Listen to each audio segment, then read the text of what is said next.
Assalamualaikum, yuk podo nenek. Kita main masak-masak lagi ya. Hari ni nak testing nenek punya loyang baru. Baking cake pot. Okey, yuk masuk dapur. Kita masak sama-sama. Kita testing.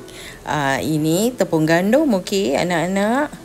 Nenek tak kasih resepi lah sebab benda ni 2 jam nenek masak. Ni masukkan tepung jagung, lepas tu masukkan susu. Lepas tu masukkan baking soda, masukkan baking powder. Dan perlu diayak ya semua bahan-bahan ni.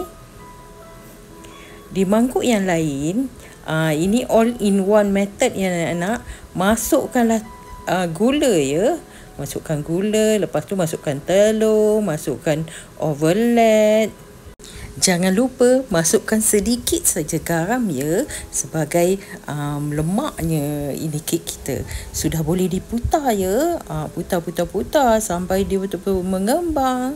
Jangan lupa masukkan esen vanila ya, supaya menghilangkan bau hamisnya.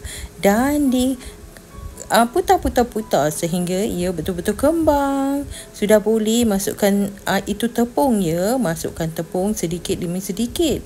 Dan juga masukkanlah santan. Dan diputar sehingga ia betul-betul kembang. Dan bolehlah masukkan lagi itu tepung ya.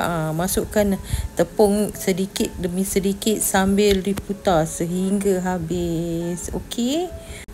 Nenek punya mixture ni pun dah slow lah. Jadi memang teruk lah. Kena putar. Lama ambil masa.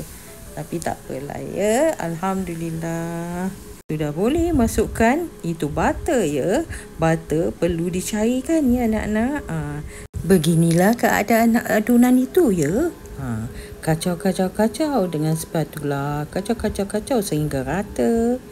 Sudah boleh masukkan warna hijau ya anak-anak.